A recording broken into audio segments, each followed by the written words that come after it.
that drive. That drive. That even when you are sleeping, it's as if you should be walking. Passion. This is very instructive. And for somebody to have the best of life, then passion must just be in place. The idea or the problem of the day is that we have misdirected passion. Misdirected. And that is why you see the youth and some other group of individual having this misdirected passion, because we have positive or negative passion. When you see somebody who is always clubbing, that is passion, but the negative light. Always, every night, spending money. Instead of spending money to build a house, spending money to have a family, spending money to take care of your children, but he or she is there spending money on women, spending money on drugs, spending money. It's still passion, but the negative kind of passion. Somebody can actually sit back and carry his car and bet on one football match that they played. That's passion. It takes a passionate being to do that. Carry a plot of land. He said, if they don't win, this club will win this club. And if this club wins, I have to let go of this. That's passion. Negative passion. Somebody's there in armed robbery, plotting how to overtake somebody, get the money. That's passion. And they go all out for it. They go all out. You find a family, husband and wife fighting. Oh, I am for this club, I'm for this club. And there is this negative emotion in the family because there is wrong passion working in the heart of people. So it is very instructive to understand that we have two kinds of passion. We have the positive or the negative passion. So the question this morning is, what kind of passion is driving you? A man can actually carry the money he or he should use to feed the family, to do gambling, to play what he shouldn't play, because he is passion driven. Carrying what you should use to build your future, throwing it to the winds. That shows that you are being driven in the wrong light. The question we are going to ask simply is, what is passion? What is passion? Passion. What is passion? Passion. What is passion? The dictionary, Advanced Oxford Dictionary, said that passion is having a strong feeling for something. A strong feeling. There is this feeling you have for something. Passion is also the inner force that produces the natural force. Drive to the bar naturally. Nobody pushed you. You carry your money. Nobody asked you to come. Somebody went to a shop and they wrote boldly that tobacco smokers are liable to die young. Well, you now carry your money. What else is passion? Passion is that inner or inward. What else is passion? Passion is that inner or inward excitement that pushes you forward to fulfill your assignment. Inner excitement. You feel that when you do this, you will be happy. That's passion. What else is passion? Passion is that which generates sentimental interest about an activity. Sentimental. When it comes to this kind of issue, there is this sentiment you have about it. They can discuss every other thing, that's not your business. But when it comes to this area, they can do every other thing, that's not your business. But sentimental. 1 million at social time, as such, being burnt by passion, you feel dissatisfied at every level. Passion turns every aim to a burn. By the time others feel that yes, I may have the BAc, but there is that which is called master's degree. Yes, I have master's degree. What about postdoctorate? Sorry, and the rest of the things. Now,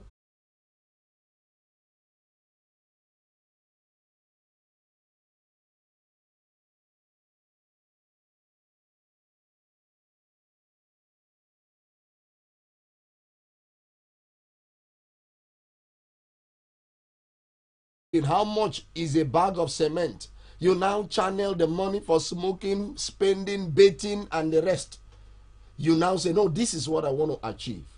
That is to say that energy is not destroyed. You only transform it into the positive light. Passion is superior to fashion. Passion, superior. You see a man spending money when it comes to clothing, when it comes to wears, you have to wear the latest. How be it and how abnormal is it for a man to park 3 cars in somebody's compound? You don't have a house. You are paying rent. You now park 3 cars in somebody's compound, and you are now complaining that your landlord just increased his rent. Why won't he increase rent? He has only one. He has a house. And you park 2 cars in somebody's compound without having your own house. Somebody carry 700,000, paid for a television. Some people change when they see the light. Others change when they feel the heat. Maybe since you refuse to see the light, then you have to feel the heat. You either change when you see the light, or you change when you feel the heat. So by the time you keep paying rent, and you keep paying higher rent, and you know that this is not what you should pay, you can now say, no, let me change my passion from the negative to the positive. Remember, I said that energy cannot be destroyed, but it can be transformed. So you now say, no, I have to build a house. I have to start up a family. I have to go for further degree. Yes, I have my BSc. Then I can go for masters. You have changed your resources from the negative to the positive. Now, what is driving you is a pointer to your passion. At this point in time, ask yourself, this is just 7 months, 5 months to the end of the year. What has been that stuff that has been driving you? How have you spent your money over this month? No matter how far you have gone in the wrong direction, if you don't make a U-turn, you can't arrive at the desired destination. So you now say, yes, I have not been saving. What is that thing that has been taking my savings away? Somebody is earning a little, renting an apartment for a woman. Somebody just started one business. You are there, and the business has not yet grown, but you are undertaking projects that are actually taking your money. Come on. If you don't respect the penny, the pounds cannot respect you. You need to respect the penny. The little penny you are wasting, if you don't respect it, there is no way the pounds can respect you. So you now look at it. Where are the leakages? The leakages I have when it comes to my funds. The leakage, you just have to close it and channel your resources in the right direction. And that you can only do if you are passionate about what you want. At the end of it all, you now discover that the same persons you have been spending money. Somebody said, I love my family so much. Come on, build yourself. If you keep giving to your family, is good. Extended family. And even if somebody calls that he or she swallow shovel, that from this 50,000, I have to save 20,000 for the rainy days. You are actually planning for your future. Somebody said, I took fork, I swallow it, because you are passionate about what you want. You tell yourself, no, this is what I have to do to ensure that I have my dream fulfilled. Well, I can go on to talk to you, but I have to pause at this point. I'm very sure you've learned something. Now, maybe you were driving on the negative lane. Then you have to passionately make a U-turn, because you have your plans, you have your goals. Remember, I said that without passion, our vision remains on the paper. The goals, the things we want to achieve, remains on the paper. I'll leave you with this last word, that passion is a fire that burns and a force that drives. Passion is a fire that burns and a force that drives. What is burning within you, and what is the force that is driving you to achieve a positive goal? Well, that's the size of that which I have for you this morning. Hope to talk to you again another Thursday. I believe you've learned something, and you can always sit back every Thursday, every other Thursday. Hopefully, I'll be here to inspire you. Hopefully, I'll be here to incite you and to share knowledge that can actually help you, guide you to fulfill that which you have proposed for yourself. Thank you very much. I remain Samuel Cyril Hussein. God bless you.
I just want your papers, please. Sir.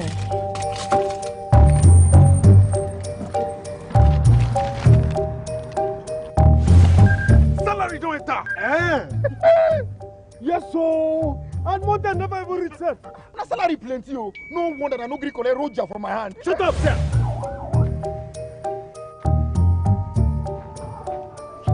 I'm here to bail my younger brother.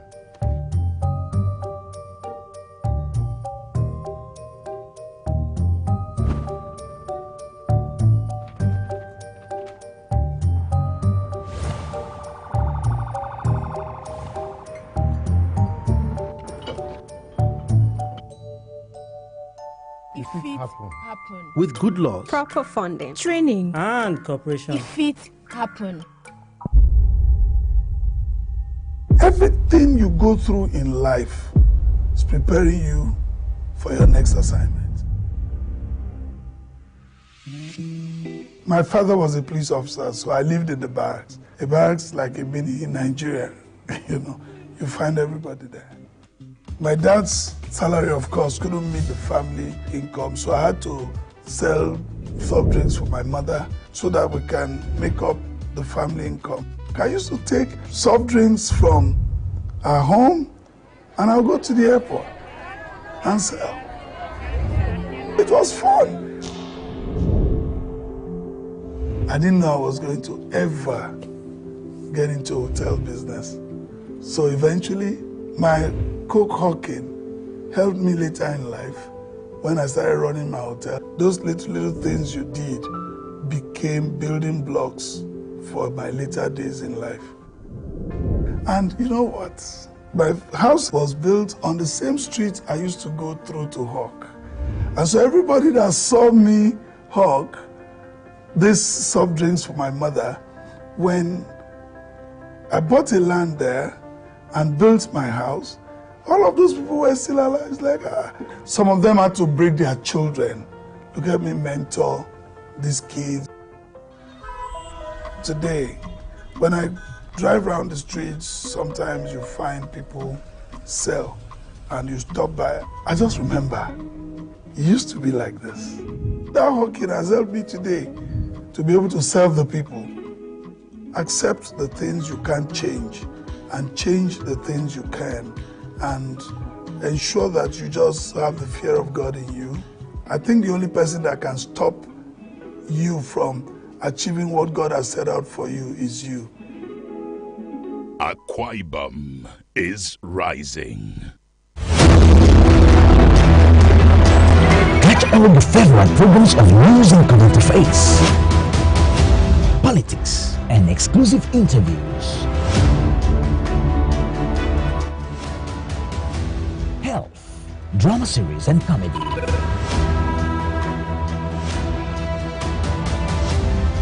Music and top-notch entertainment. Sports, talk shows, religion, education, epics and vernacular programs, and so much more. The hallmark of our franchise is viewer-friendly, reliable, verified, and up-to-date news content. Keep watching AKBC, the ultimate in television broadcasting.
very beautiful morning to you, wherever you're watching us from this morning. My name remains Bright Solution Uno, and I'm out here for the press and Thursday, and I have two gentlemen in the studio to do justice to this national dailies that we have this morning. And I have with me in the studio I.D. James, Pastor I.D. James. Pastor, how are you this morning? Thank you very much. Good morning. And also is a new face that we have introduced in today's press on Thursday. I'm talking about Michael Uye. Comrade, how are you? I'm very fine, thank you very much. And let's go straight to what we have this morning. And the first paper we have here is The Nation. The Nation newspaper have this to say. Our federal government kicks off food security emergency plan with a rider framework ready within 2 weeks. Rice Farmers Express worries. Up there we have a fake direct XGF to implement varsity lecturers removal from IPPIS. This is a good news. And also down there we have an ex-power minister, Maman, faces 33 billion fraud charges. And let's begin with the food security that is kicked off by the federal government. Well, Pastor Adi, let me come to you. Well, I don't know which one the security plan they have, but just yesterday I read somewhere that all the food stores, the federal government food stores across the 36 states and FCT are empty. So I don't know what food security government is going to do, but that's just what I see. Under APC, we wake up to see fresh and new things every day. But I think if I want to make a suggestion, the federal government should get close to Pastor Moino and find out how he's doing it, because I know that this man has been very intentional about food security, has been very intentional about plans, and you just don't see them talking about. He doesn't talk much, but it acts so much.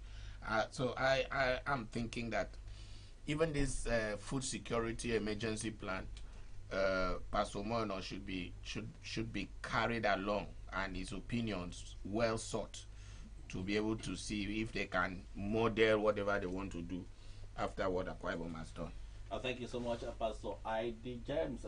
Talking about Pastor Umo Basieno and what he's doing in Akwa Ibom State and on that food security. Comrade Michael, what do you have to say on the federal government kicks of a food security emergency plan? I think majorly they are reacting to what Pastor just said, the empty vault, the empty stores. Is what they are reacting to. I think their basic intervention is trying to stop import duty. So it seems that the government has now decided that food importation is the only solution to the impending food crisis we are having in this country. Food importation, after importing a whole lot of things, and in Nigeria we have a whole lot of farmland to cultivate. If we now go import fuel, import food, everything, God will help us. But let's go to what is will really give the lecturers in the university something to smile from with. Affect direct XGF to implement varsity lecturers removal from IPPIS. Pastor. Well, I don't know why we keep talking about this. It seems the federal government, either by omission or commission, is aloof as to the fact that it is not only ASU that makes up the university. There is academic staff, there is senior academic staff, there's technologists, and also there is NASU, the non-academic staff union. So over a few months now, the federal government keeps talking about lecturers. When strike money was paid, it was only lecturers who received the money, and then SANU, NASU, and technologies were neglected. Today we are hearing that federal government has directed the SGF to remove ASU. Well, yesterday we also heard that SANU and technologists have been included. But what about NASU? NASU is also a union. NASU is also a group of staffers of the university. So if federal government must do what is right, it is pertinent that universities or tertiary institutions be removed completely from IPPIS. That has been the condition, not a section, not a two-third, not half of the unions. It should be complete. All staffers of the university or tertiary institutions be extincted from or be removed from IPPIS. I think the only good news is that at least now ASU has less problems on its table, because that inclusion of ASU in IPPS has been one of the reasons that we are having a frequent strikes here and there. So with that done, at least that's one problem solved for ASU. The other ones, funding for research and other things that they are looking for, I think the government still needs to look in that direction. Yes, from there, let's go to, still on the nation, let's go to judiciary. CJN inaugurates Wike's wife, 21 others as appeal court justice. Pastor. See, I don't know whether we are becoming a banana republic. Is that people just sit down and write names of people. Standards are really falling.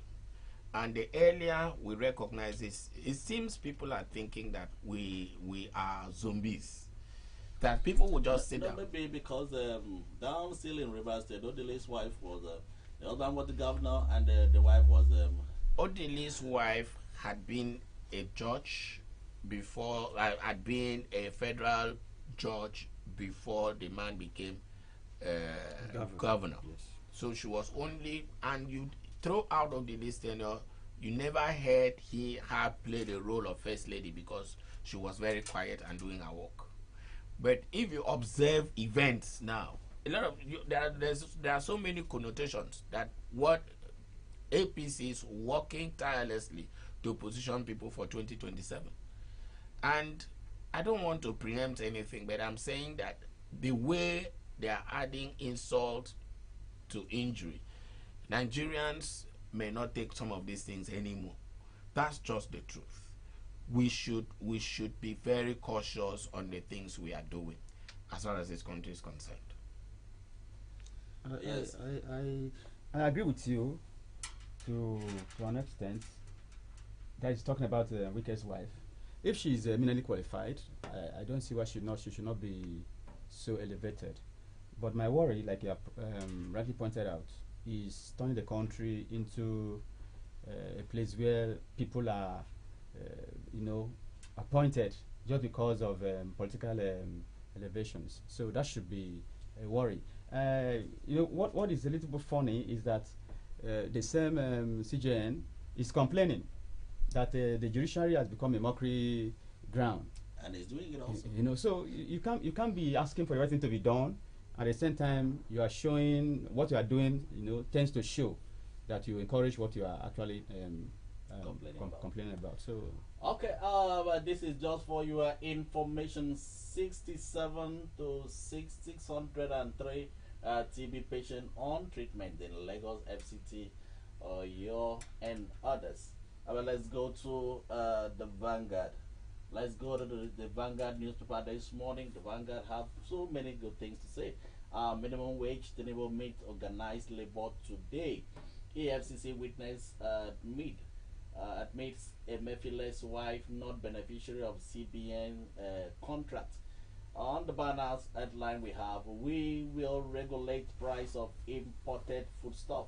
The federal government says this. I think we've talked about that. Let's go to minimum wage. I think that is the in thing in the country now.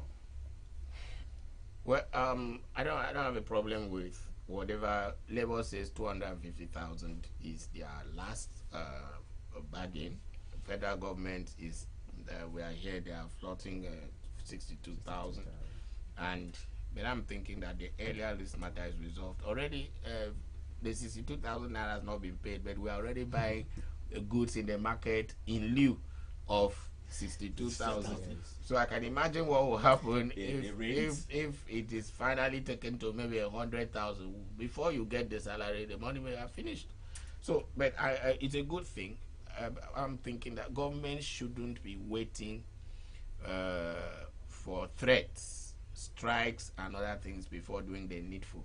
When the president's request for private jets was submitted, in less than 24 hours, there was an approval. So how come it is dragging this long for the minimum wage matter to be sorted out? Let's see what happens. The meeting is for today, and so we hope that in the end, the outcome will be. But we don't, you know, it's about one thing to have agreement, is another thing to transmit it to the National Assembly. So let me quickly align my thoughts with what the pastor just said. Speaking about buying things already in lieu of the expected increases. You see, it's just common economic sense that when somebody knows he's going to have so much money, he begins to spend to reflect what he's expecting. The same thing is the reason why market women will begin to increase the price of goods, because they're expecting you to have the money to pay. So for me, that policy has been defective. I've been arguing against it right from my days in the university, because for instance now, statistics says that the purchasing power of Nigerians has gone down 56%. That means what that means that for you to remain at the level you were, you are supposed to have a salary increase of about 56% or above.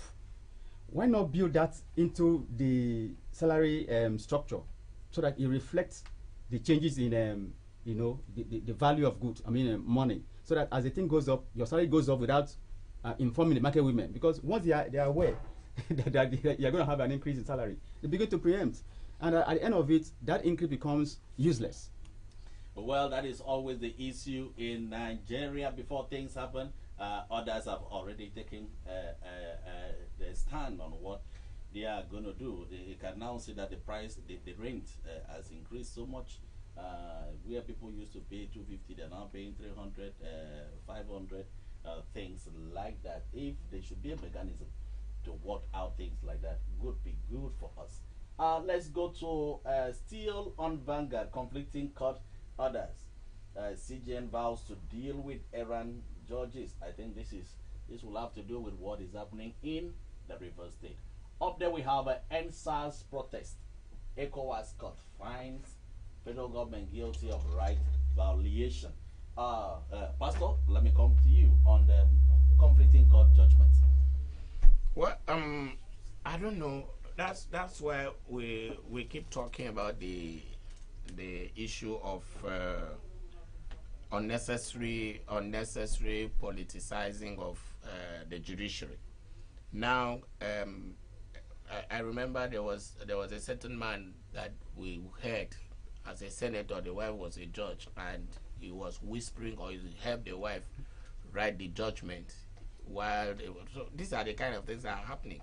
Everybody knows that 26 or thereabout, 25, how many of them defected, and they openly said they have defected, and there is a subsisting court ruling, or that they have ceased to become lawmakers.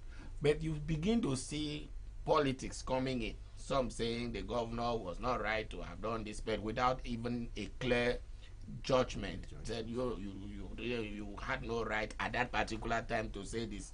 Not that you don't have the right to actually say it, but you didn't say at the right time, and all those things, and people will start celebrating that they have won. And the end, when you interpret, the law is subject to interpretation, and this is exactly what we are having. That imbroglio will not end if the judiciary continues to malign itself in the public court, because they have their own secret courts, but in the public court, in the eyes of a common man, we know where they are coming from. I think I agree with that phrase, the judiciary maligning itself, because if they did not bring the kind of opprobrium to themselves, they will not be, it will not be, found wanting, because, for instance, you have some courts like High Court of Uyo giving a contrary judgment to what High Court of Calabar or Abuja will give. They are supposed to be mates at that level. So that means what you present to me is supposed to be what the other person is also. So when you begin to have conflicting judgments from mates, it begs the question: what really is the law about? So the judiciary must work itself back to the point where people can trust that whatever they say is the law, because that seat is a divine seat. The judiciary must work itself back to having the minds of the trust of the people. The Constitution has stated it clearly, and you see what happened in the rivers. And some school of thought are saying that what happened, what we are seeing, what the appeal court said is the appeal court did not actually tell them to return back to to the house. So there was just a judgment delivered. I think judiciary still have a lot to do. Well, let's go to Tribune. Let's go to Nigerian Tribune. Adeleke Bags Award as Osun emerged first in Nelfon's process. Food insecurity, we've talked about that. Now suspend plenary. Tinubu Makinde mourns as Oyo reps member dies. Up there we have Odua's investments commend advisory council on defined project. Supreme Court delivers judgment today. Local government autonomy. That is another in thing in the country today. Well, I'm not looking forward to any kind of judgment, because I know that there's a constitutional issue when it comes to local government autonomy until the constitution is actually amended. So if the Supreme Court is going to make an order for the constitution to be reviewed and amended, then there's going to be a problem. So now the constitution provides for a joint account between the state and the local government, and until that law is repealed, that section of the constitution is repealed, even the Supreme Court, so its interpretation will be based on what the constitution says. And if the constitution does not favor an outright local government autonomy, it is a constitution that should be reviewed, not a matter of judgment. Let's round off so that because of time. Now, my question: almost a greater percentage of senators were former governors who never supported local government autonomy. Why are they so bent? That means they are operating on the benefit of hindsight. What they used to do is now what they are bringing to the public. I don't want to go into it, but I'm trying to say that the constitution should first of all be adequately amended and then passed as a law instead of all this rigmarole. Okay, let me come to you, Michael. Okay. Why were some people voted against the autonomy of the local government, and some House members voted against their own autonomy? Why did it happen that way? Sometimes bills come in block, such that if you vote against one, you must also vote against the other one, because if, for instance, now if the governor wants no autonomy and you want autonomy, you have to decide, So I think that was purely political. But what I wanted to say, in addition to what the pastor has said, is that there are two provisions in the Constitution which will render whatever Supreme wants to say today almost like I don't know what is that word, because apart from the Constitution providing for joint accounts, it also provides that the State Assembly shall make laws to govern the local government. That supposes that the local government is under the state. That's what it means. So why do you want to now say that the governors or the state government cannot determine or have a say in what happens when the Constitution says they should have a say? So that is where they should do. They should be looking at amendments rather than going to court. Okay, personally, I like the autonomy, but I'm afraid of the managers of the fund that will come into the local government. If you have autonomy, you will have good people coming up. But leadership. Why are we not afraid of governors? Why are we not afraid of? Because we have this issue. We've seen what happened. My brother, let's before leave. the state took over the management. Let's leave it. If accountability should start from the top. PDP National Working Committee suspended Dan Obi, and also before we go, UBA GM appointed the chairman body of banks CEOs. Gentlemen, it's been nice having you on this segment of the program. Pastor I.D. James, thanks for being part of the program today. And the newest new kid on the block, Michael Oye, comrade. It's a pleasure. It's a pleasure to be here. And from me to you over there, we say we'll meet you again next Thursday. My name remains Bright Solution or not, but it's not the end of the program. ID will be coming with his guests that is already in the house.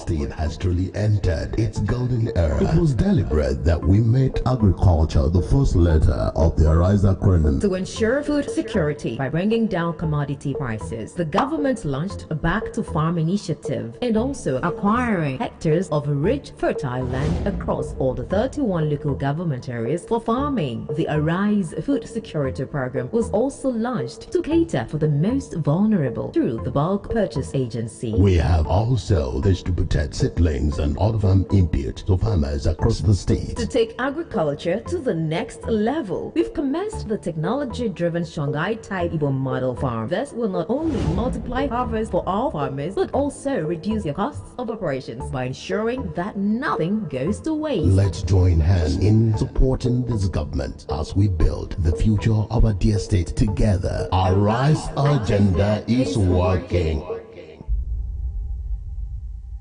Everything you go through in life is preparing you for your next assignment. My father was a police officer, so I lived in the barracks. A barracks like a mini in Nigeria, you find everybody there. My dad's salary, of course, couldn't meet the family income, so I had to sell soft drinks for my mother so that we can make up the family income. I used to take soft drinks from our home and I'll go to the airport and sell. It was fun. I didn't know I was going to ever get into hotel business. So eventually, my cook hawking helped me later in life when I started running my hotel. Those little things you did became building blocks for my later days in life. And you know what? My house was built on the same street I used to go through to hawk. And so everybody that saw me hawk these soft drinks for my mother, when I bought a land there and built my house, all of those people were still alive. It's like, some of them had to bring their children to help me mentor these kids. Today, when I drive around the streets, sometimes you find people sell and you stop by. I just remember, it used to be like this. That hawking has helped me today to be able to serve the people. Accept the things you can't change and change the things you can, and ensure that you just have the fear of God in you. I think the only person that can stop you from achieving what God has set out for you is you. Akwa Ibom is rising.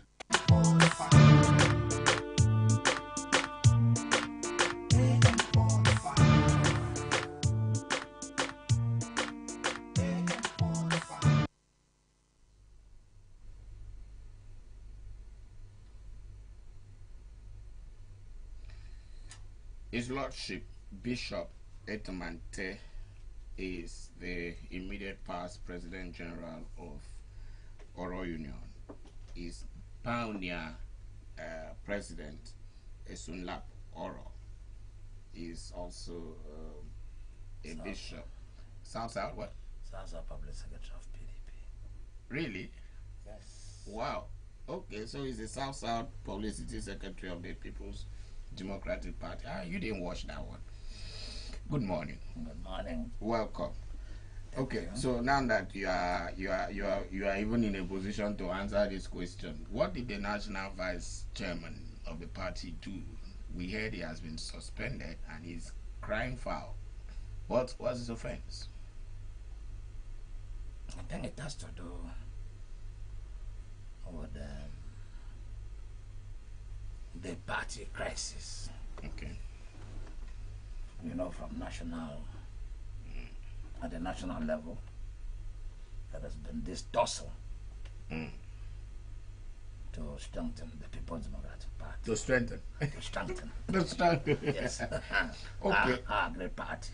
Our great party. Yes. Now, let's talk about Rivers State. Every day, certain things. Okay, is Wike a PDP member or PDAPC? Well, it could best be described as PDAPC. As the voice of Esau. The voice of Jacob and the hands of Esau. That is the way I can put it. What's your party doing about that? Well, the party, to a greater extent, have been trying to checkmate and pop down excesses. And you know, Nigerian politics. Your Lordship. Yeah, I think he has a role.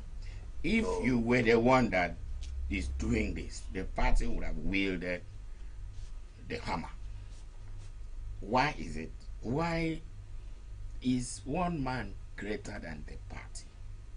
Well, you know, this one man in question was so empowered by the same party. He's been council chairman and a two-term chairman. He's been junior minister.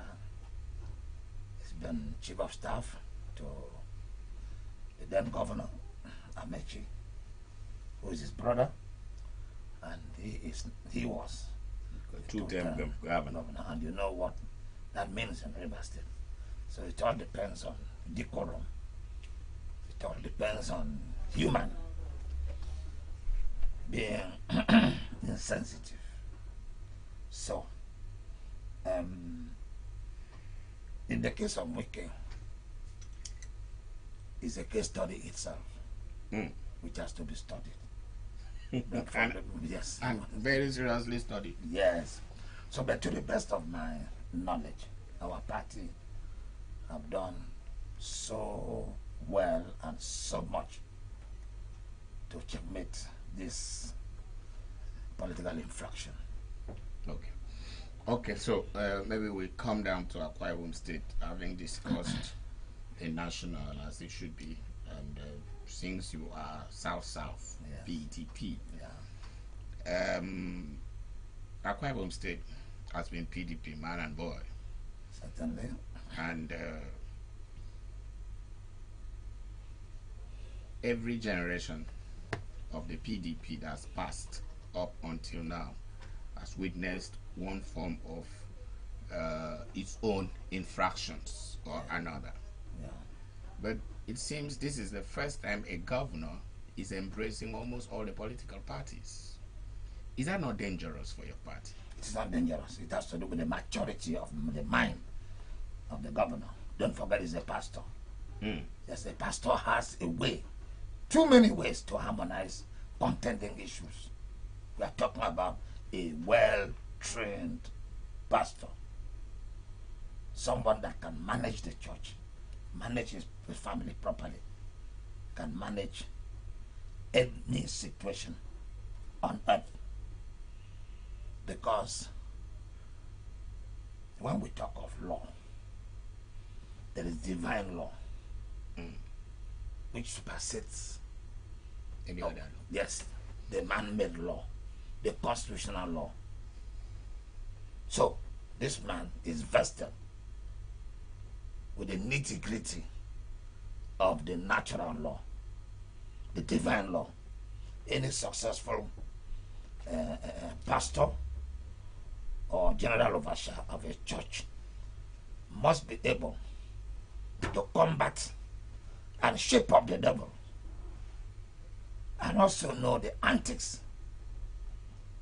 of agent of darkness, which has to do with confusion. So he has been there and is coming up to manage a society which is not as sensitive as the spiritual entity. So I think he is employing the wisdom from God to manage these diversities, these contending issues. Very simple.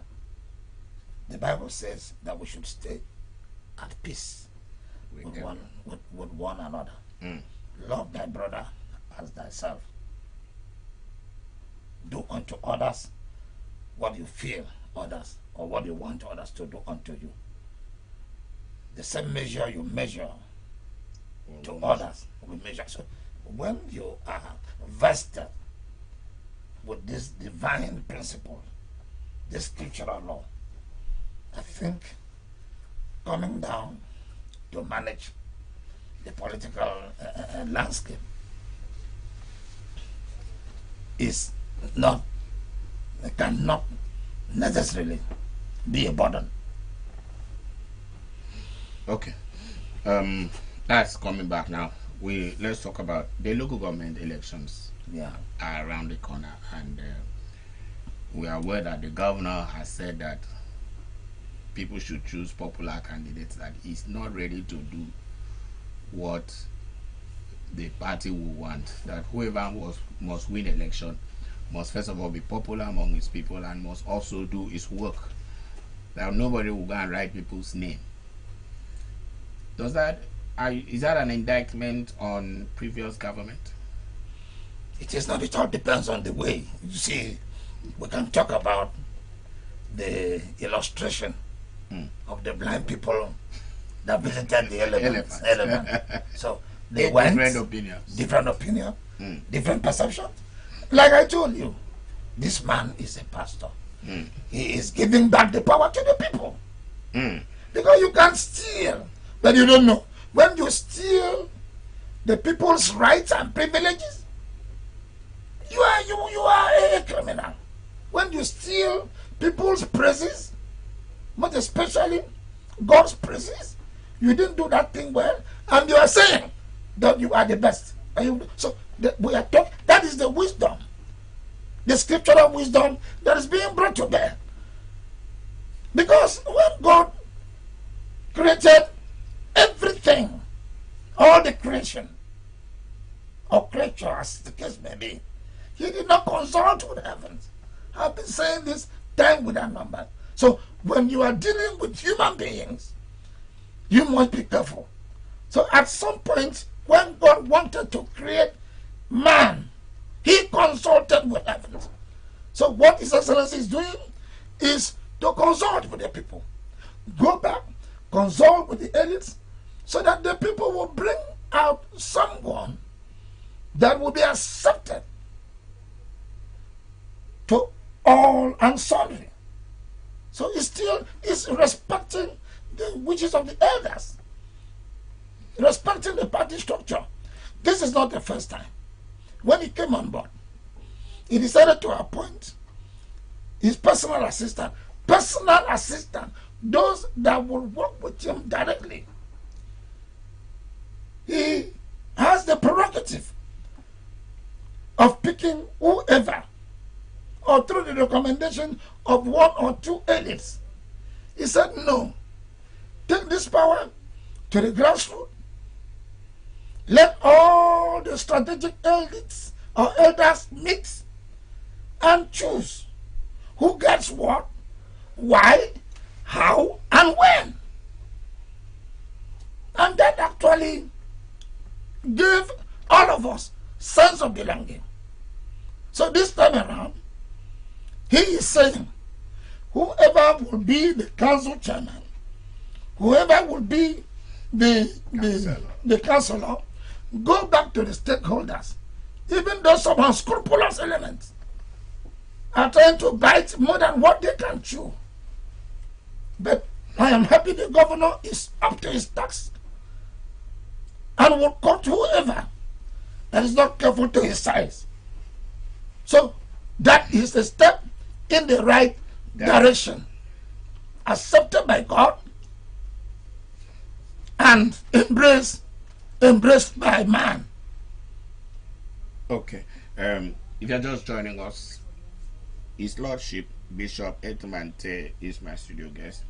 He's South Publicity Secretary of the PDP.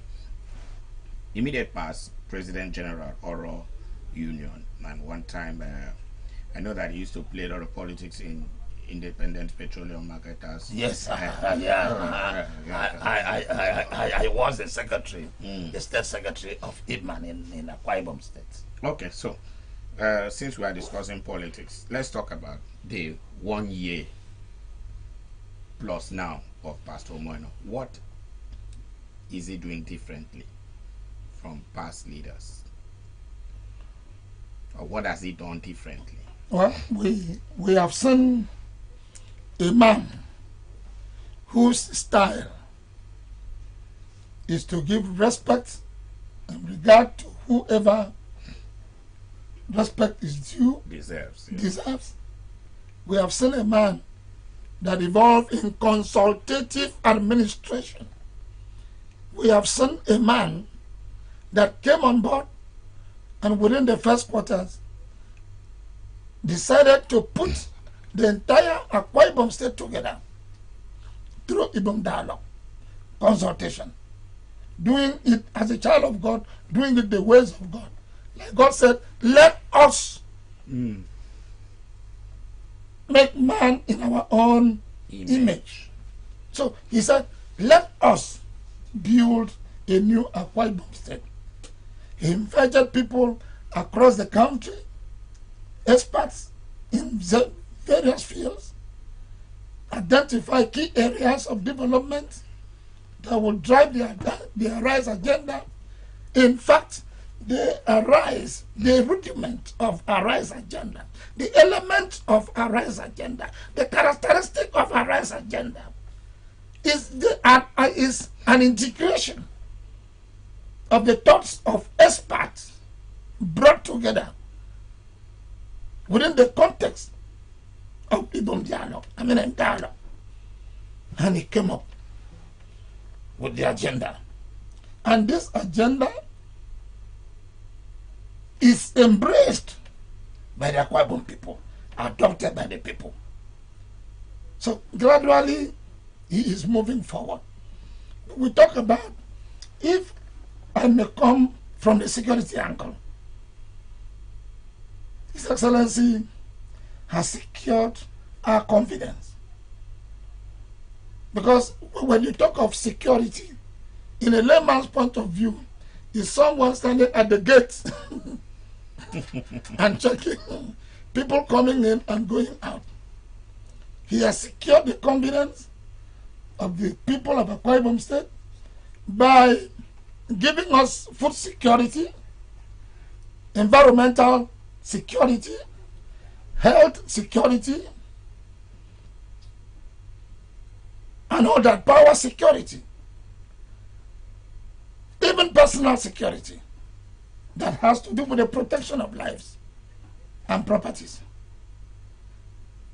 We have seen a man that is spreading his tentacles across these key sectors of our economy by ensuring that we have what we want, we can have food on our table, having a lot of programs, and not doing that without consulting the party. There is no program that he, the governor, will embark upon without inviting the strategic stakeholders of Akwa Ibom State, seeking input in a meeting. In such meeting, he will give opportunity to people to air their views, okay, to ask questions. But let's look at developmental strides in terms of infrastructure. Yes, His Excellency, in my own words and wisdom, has balanced the developmental equilibrium of the state.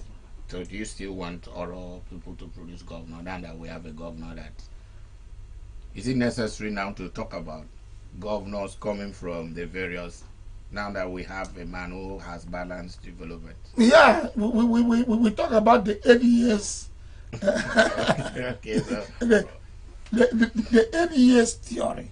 The 8 years theory. Yes. Okay, so that has been there. And will continue. Certainly. Like, if I may quote him verbatim, the other time at Ikorokpene and in several forums, he was talking about describing Obongata as the great-grandfather who came in from the Uyo Senatorial District, and Akwa Ibom people gave him opportunity to go for 8 years. He also talked about Akwa the grandfather, in his words and wisdom, who came in. Akwa Ibom people gave him opportunity to 8 years. Yes, to lead us for 8 years. He also talked about his father, the immediate past governor. By the way, today is his birthday. Oh, yes, His Excellency Dick Nudom Gabriel. I wish him a very robust many returns. He is our boss. Today is his birthday. Thank you very much for. I have been in the altar. I'm just coming down from the altar, thinking heaven as a bishop. So I'm happy that I've been informed of that, and I think I'll do the needful by sending message across to him. So my brother, so he talked about, and he reminded Akwa Ibom people that he should also.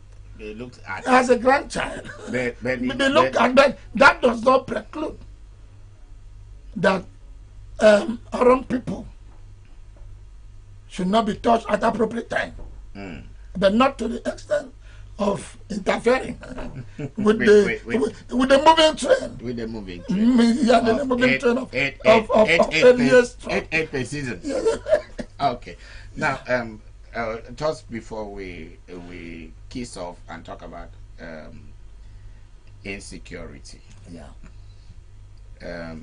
Would you say that the Oro people have been fully represented in this government? Yeah, as a matter of fact, Oro people cannot continue to play the victim's card. The victim's card. The victim's card. Wow.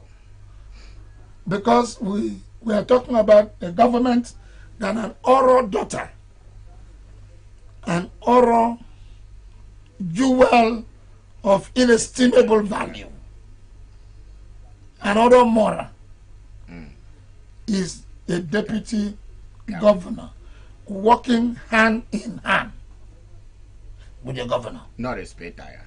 Not a spare tire. Because when I was a president general, and when His Excellency and his team, the by-mandate team, consulted the other people. How can we solve this insecurity matter once and for all, especially around the creeks? Thank you very much.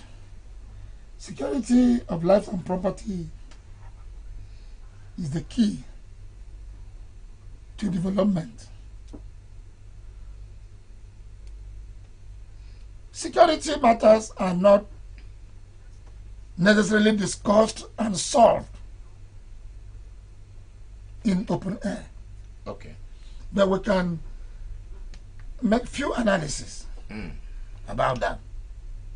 But let me firstly commend His Excellency for rising up to the occasion. But as we speak, no High Court in Oron is sitting within Oron territory. No Magistrate Court is equally sitting within Oron territories. They are all moved to the neighboring country. It's still a security measure to be proactive. Because it is said that once beaten, twice shy. So, actually, there have been a lot of planning, security planning. There have been a lot of security intelligence, which we cannot mention in open air. But I want to commend His Excellency, commend the security instruments, the security architecture of the state, from the DSS down to the police and all that. These men have done fantastic work. They are alive to their responsibilities. And I think the tension is being doused to a greater extent. Okay. So, but to this extent, what has the community, the Oro Nation, as a nation, done to complement government in security? Well, you know, now I am no more the spokesperson for the Oro people, but I can also... You're a statesman. Yes, I'm a statesman. Because when I was the pioneer international president of Oro, Esun Lavaro, the apex youth body in Oro Nation, we had turbulent security challenges then. And that had to do with rival cult groups killing themselves on daily basis. Corpses used to litter around the street of Oro. They will wake up in the morning. We hear there are 4 corpses in Sunofort, 3 corpses in Fisokpo, and all that. Do you know what I did? I consulted with the other traditional institution. They had a committee, and there was that need for traditional injunction. And that was administered. Even when I was a bishop, I was apostle before becoming a bishop. We had to create a committee of certain traditional rulers who were down to earth. Yes, those that knew the nitty-gritty of traditional injunction. They assembled them, but I was saddled with responsibilities of sensitizing the youths, letting them know that they have to stop all the shenanigans, stop all the imbroglio. And they came together at the civic center. I addressed them, brought some leaders, security agents, and they saw the need to be in peace with one another. And that day, the traditional injunction was administered. And we have seen that rival cult war in Oro has subsided. We surmounted them. So this time around, I was gearing up, meeting with the royal fathers, and at the point of coming up with traditional injunction to curb the excesses of kidnapping, that was when my tenure came to an end. And I think my successor is doing the needful. So, traditional approach in security management is one of the key instruments. Because in those days, do you know what? There are several aspects of security management. Are we talking about age group? Age group were always there to regulate. Okay, Bishop, because you know time is running out. I know if you want to analyze, you may even say those things you say we shouldn't say in the public. How can we live in peace? That's my last That's question for you today. Yeah. How can Akwa Ibom maintain the peace that is already here now? Yeah, maintaining the peace will be that the entire Akwa Ibomites following the footstep of the governor. The footstep of harmonization. The footstep of, like His Excellency has the power. You know the enormous powers of the governor. He has never released it. He has not. He has never. He has not even touched. He has never touched the powers. Yes. He believes in dialogue. He's a servant of the people.